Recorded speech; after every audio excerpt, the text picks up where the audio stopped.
Hello, नमस्कार, good morning. कैसे हैं आप सब।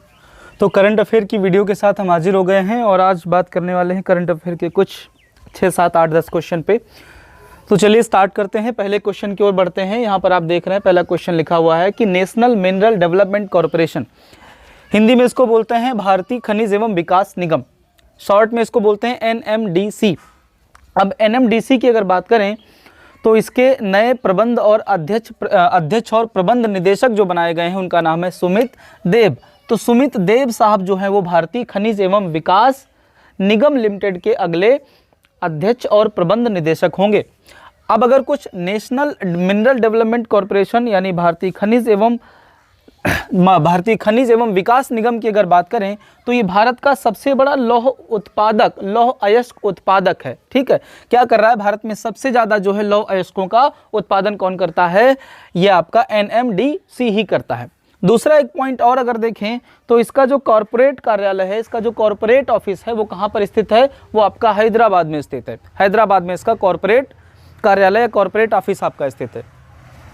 अब एक पॉइंट और इसमें बन सकता है, पूछा जा सकता है NMDC की स्थापना किस वर्ष हुई थी, और जब इसकी स्थापना हुई थी तो ये पूरी तरीके से सरकारी था या फिर जो है इसमें कुछ प्राइवेट जो है वो आपका पूंजी भी लगी हुई थी। तो मैं बता दूं 1958 में 1958 में NMDC की स्थापना हुई है और पूरी तरीके से आपका ये सार्वजनिक क्षेत्र यानी सरकारी क्षेत्र का जो है वो संस्था थी। ठीक है, पूरी तरीके से, और अभी भी ये क्या है, सरकारी संस्था ही है। चलिए अगले प्रश्न की ओर बात करें तो एक नाम यहाँ पर आप देख रहे हैं वी नारायण सामी। तो वी नारायण सामी की अगर बात करें तो ये पुदुचेरी के क्या हैं, CM हैं, पुदुचेरी के मुख्यमंत्री हैं, आप सब जानते भी हैं। तो इन्होंने एक घोषणा की है, इनके द्वारा घोषणा क्या की गई है वो आप समझ लीजिए, या मैं बता दूं कि इन्होंने क्या घोषणा की है। मुख्य रूप से अगर हम देखें, इन्होंने कहा है कि कोरोना से अगर किसी भी व्यक्ति की झारखंड में पुदुचेरी में मृत्यु होती है तो उसके परिजनों को जो है वो 1 लाख रुपए सहायता राशि दी जाएगी। तो ये प्रश्न आपसे पूछा जा सकता है, हाल में ही किस राज्य के CM ने कोरोना से मरने वालों के परिजनों को 1 लाख रुपए सहायता राशि देने की घोषणा की है। तो पुदुचेरी के CM हैं जिनका नाम है वी नारायण सामी। चलिए मैंने दोबारा यहाँ पर लिख दिया है, सॉरी। अब आगे अगर बात करें तो अगला एक प्रश्न है वो है साहिल सेठ।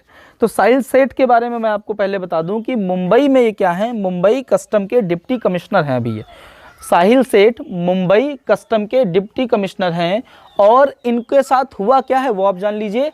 ब्रिक्स के बारे में आप बहुत अच्छे से जानते हैं, एक समूह है। ठीक है, ब्रिक्स आप इसमें जानते हैं, ब्रिक्स में कौन कौन है इसको बताने की जरूरत नहीं है, आप बहुत पहले से ही पढ़ रहे हैं सब। ब्रिक्स में जो चैम्बर्स एंड कॉमर्स इंडस्ट्री जो होती है, BRICS chambers and commerce industry के मानद सलाहकार नियुक्त किए गए हैं आपके साहिल सेठ। तो साहिल सेठ के बारे में आपको 2 पॉइंट याद रखने हैं। मुंबई कस्टम के डिप्टी कमिश्नर हैं, अब ये अपना पद छोड़कर क्या करेंगे, BRICS chambers and commerce industry के क्या होंगे, आपके मानद सलाहकार होंगे। अब उसके बाद बात करें तो एक प्रश्न और है आपका इंडिया आइडिया समिट 2020। देखिए टीवी अगर आप देखते हैं तो आपने 22 जुलाई को देखा होगा शाम के समय 7, साढ़े 7, 8 बजे के आसपास, 8:30 के आसपास मोदी जी ने जो है एक संबोधन दिया था। 30-40 मिनट का संबोधन था। वो संबोधन एक्चुअली किस में दिया जा रहा था, किसको संबोधित किया जा रहा था, इंडिया आइडिया समिट 2020। ठीक है, इसमें उनका संबोधन था 22 जुलाई को। तो थोड़ा सा इसके बारे में हम लोग जान लेते हैं। इंडिया आइडिया समिट जो है इसका आयोजन US इंडिया बिजनेस काउंसिल के द्वारा किया जाता है। आज से लगभग 45 साल पहले यानी 1975 में एक काउंसिल का गठन हुआ था जिसको कहा जाता है US इंडिया बिजनेस काउंसिल। यानी इसके गठन की अगर बात करेगा कि इसका गठन कब हुआ है तो 1975 में 45 साल इसको पूरे होने वाले हैं US इंडिया बिजनेस काउंसिल को। ठीक है, इसी के द्वारा इसका आयोजन किया गया और इसकी जो थीम रखी गई बेहतर भविष्य का निर्माण। थीम क्या थी इसकी, बेहतर भविष्य का निर्माण। और इसको संबोधित किसने किया, 22 जुलाई को मोदी जी ने संबोधित किया है। अमेरिका के जो वहाँ के लीडर हैं उन्होंने भी इसका संबोधन किया है। इसमें बातचीत क्या होती है, अमेरिका और भारत में जो अपॉर्चुनिटी हैं, ठीक है, उसके लिए एक दूसरे को हम क्या करते हैं, उनके लिए हम एक दूसरे को न्योता देते हैं, आओ यहाँ पर बिजनेस करो। अमेरिका भी हमसे कहता है आओ यहाँ पर बिजनेस करो, इन्वेस्ट करो। ठीक है, तो इसके बारे में याद रखिएगा। अब उसके बाद अगर बात करें तो एक है आपका काकरापार परमाणु संयंत्र। काकरापार परमाणु संयंत्र की बात करें, बहुत पुराना है, आप जानते हैं, और ये कहाँ पर है, गुजरात में है। अब इसका एक और जो है तैयार किया गया है काकरापार परमाणु संयंत्र 3, ठीक है, काकरापार परमाणु संयंत्र 3 गुजरात में तो है ही ये। अब इसमें एक रिएक्टर है जिसको रिएक्टर 3 के नाम से जाना जाता है। ये जो आप देख रहे हैं काकरापार परमाणु संयंत्र 3, ये पूरी तरीके से स्वदेशी है, इसकी विशेषता यही है, पूरी तरीके से क्या है, स्वदेशी है, यानी मेक इन इंडिया प्रोजेक्ट के तहत या मेक इन इंडिया प्रोग्राम के तहत इसको जो है विकसित किया गया है। और ये अब काम करने के लिए यानी संचालन की स्थिति में पूरी तरीके से आ गया है। इसकी जानकारी हमको मोदी जी ने ट्वीट करके दी है। तो याद रखिएगा, ये मेक इन इंडिया प्रोजेक्ट के तहत आपका विकसित किया गया है और गुजरात में है। इसका रिएक्टर 3 पूरी तरीके से स्वदेशी है। अब उसके बाद अगले प्रश्न की ओर अगर हम बढ़ें तो अशोक लवासा साहब, अशोक लवासा साहब के बारे में आप जानते हैं चुनाव आयुक्त हैं, भारत में चुनाव आयुक्त हैं। सब लोग जानते हैं कि 3 चुनाव आयुक्त होते हैं, एक मुख्य चुनाव आयुक्त और 2 अन्य चुनाव आयुक्त। तो 2 अन्य चुनाव आयुक्त होते हैं, उन्हीं में से एक नाम है आपका अशोक लवासा भाई साहब का। तो अशोक लवासा भाई साहब को एडीबी ने एक ऑफर किया है कि आओ और हमारे उपाध्यक्ष का पद ग्रहण करो, ठीक है, यानी एडीबी ने अशोक लवासा को उपाध्यक्ष पद के लिए चुन लिया है।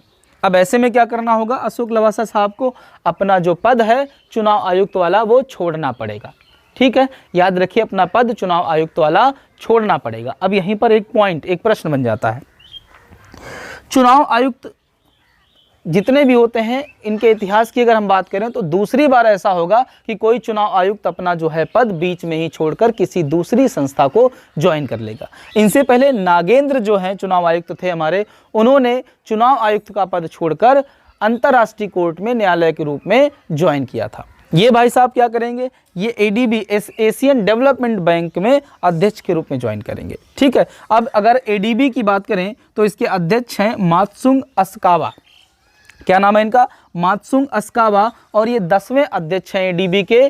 17 जनवरी 2020 से ये पद पर बने हुए हैं। स्थापना कब हुई थी, 1966 में एडीबी की, और इसका हेडक्वार्टर कहाँ पर है, फिलीपींस में, ठीक। ये कितने क्वेश्चन हुए हैं, 1 2 3 4 5 6 क्वेश्चन हुए हैं। इसके बाद अगर और हम बात करें, थोड़ा सा इसको कुछ रफ कर लेते हैं, इधर रफ कर लेते हैं, और अगर बात की जाए तो आप समझ लीजिए एक अध्यादेश लाया गया है, उस अध्यादेश को आप समझ लीजिए। अध्यादेश का नाम है संक्रामक रोग अध्यादेश, ठीक है, संक्रामक रोग अध्यादेश 2020। अब इसके बारे में मैं आपको बताऊं, ये अध्यादेश कौन लाया है, ये अध्यादेश झारखंड सरकार ने पारित किया है। झारखंड सरकार के द्वारा इसको पारित कर दिया गया है, लेकिन अभी राज्यपाल के पास नहीं गया है, ठीक है, राज्यपाल के पास जाएगा, उसके बाद इसको अनुमति मिलेगी। अब इस अध्यादेश में है क्या, इसमें कहा गया है झारखंड सरकार द्वारा कि झारखंड सरकार की जो भी गाइडलाइन है कोरोना को लेकर, उन गाइडलाइन को अगर कोई भी व्यक्ति, झारखंड का व्यक्ति पालन नहीं करता है उनका, तो फिर क्या किया जाएगा, उस पर 1 लाख रुपए का जुर्माना और 2 साल तक की कैद उसको हो सकती है। तो संक्रामक रोग अध्यादेश किसके द्वारा लाया गया है, झारखंड सरकार के द्वारा लाया गया है। और इसमें प्रावधान क्या किया गया है कि कोरोना से संबंधित गाइडलाइन अगर हैं, उनको जो भी जारी की गई उनका पालन ना करने पर 1 लाख रुपए तक का जुर्माना और 2 साल तक की कैद का प्रावधान है। झारखंड याद रखिएगा, ये अध्यादेश याद रखिएगा, और 1 लाख रुपए तक जुर्माना है और 2 साल तक की कैद का प्रावधान है। मेरे अनुसार ये बहुत ज़्यादा है, क्योंकि सामान्य केसों में इतनी आबादी होती है तो फिर थोड़ा बहुत तो कहीं ना कहीं हो ही जाता है, ठीक है। अब इसके बाद एक क्वेश्चन और हम देखते हैं, एक क्वेश्चन अगर और देखें तो एक अभियान है जिसको हम बोलते हैं री इमेजिन अभियान। री इमेजिन अभियान की अगर हम बात करें तो अब इसको थोड़ा सा आप समझ लीजिए है क्या। देखिए, ये अभियान इसलिए लॉन्च किया गया है कि भारत में कोरोना काल के दौरान तथा उसके बाद की परिस्थितियों में जो निम्न वर्ग है, जो गरीब वर्ग है और जो बच्चे हैं वो बहुत ज़्यादा प्रभावित होने वाले हैं या हुए हैं, तो उनकी सहायता करना इसका उद्देश्य है। इसका उद्देश्य क्या है, कोरोना के दौरान तथा उसके बाद की परिस्थितियों में निम्न या गरीब वर्ग तथा बच्चों को सहायता या हेल्प करना, ठीक है, ये इस अभियान का उद्देश्य है। अब पॉइंट ये है कि इसको लॉन्च किसने किया है। लॉन्च की अगर बात करें तो यूनिसेफ इंडिया ने इसको लॉन्च किया है। यूनिसेफ इंडिया के द्वारा इसे क्या किया गया है, लॉन्च किया गया है, ठीक है। और यूनिसेफ इंडिया ने, याद रखिए, इसमें साझेदारी जो की है, साझेदारी के लिए जो समझौता किया है वो आपका FICCI यानी फिक्की, और एक है आपका सोशियो इकोनॉमिक डेवलपमेंट फाउंडेशन, इन दोनों लोगों के साथ साझेदारी की है। तो री इमेजिन अभियान लॉन्च किसके द्वारा किया गया है? यूनिसेफ इंडिया के द्वारा। इसमें साझेदार कौन है? फिक्की और सोशियो इकोनॉमिक डेवलपमेंट फाउंडेशन, ये दोनों आपके साझेदार हैं इसमें। उद्देश्य क्या है इसका? कोरोना काल तथा उसके बाद की परिस्थितियों में गरीब और निम्न वर्ग जो है और साथ ही साथ जो बच्चे हैं उनकी हेल्प करना। ठीक है। अब एक पॉइंट मैं आपको और यहाँ पर बताना चाहूँगा। एक शब्द आपने सुना होगा लगभग 2019 के लास्ट में, बियर। ठीक है, क्या होता है? बियर मार्केट, पीने वाली बियर नहीं, आपके दिमाग में वही आ जाता है, बियर मार्केट। अब ये बियर मार्केट क्या होता है वो मैं आपको समझा देता हूँ कि अगर देखा जाए तो 2019 या 2018 के लास्ट से 2020 तक, या उसके 2018 के लास्ट से लेकर 2019 और उसके बाद के कुछ समय तक जो है वो देखा गया कि हमारा जो शेयर मार्केट है वो बियर मार्केट की भांति कार्य कर रहा है, बियर मार्केट की गति से चल रहा है। अब ये बियर मार्केट होता क्या है? बियर मार्केट के दौरान क्या होता है, जो शेयर होते हैं उनका रेट जो है लगातार क्या हो रहा होता है? गिर रहा होता है। ठीक है, यानी जो इंडियन शेयर मार्केट जो है वो लगातार क्या हो रहा है, उसके शेयर क्या हो रहे हैं? लगातार घाटे में जा रहे हैं, उनमें गिरावट आ रही है। तो ऐसी स्थिति को शेयर मार्केट ना कहकर क्या कहा जाता है? Beer market. तो इस स्थिति में क्या होता है, जो भी आपके इन्वेस्टर्स होते हैं या जो भी आपके जो शेयर होल्डर्स होते हैं वो ऐसे में खरीदने की जगह पर बेचने को ज़्यादा जो है महत्व देते हैं। इस दौरान क्या होता है जो है वो ज़्यादा से ज़्यादा जो है प्रॉपर्टीज़ या शेयर क्या किए जाते हैं? बेचे जाते हैं। जल्दी जल्दी शेयर को निकाल दिया जाता है, क्योंकि उनको पता है लगातार शेयर की वैल्यू क्या हो रही है?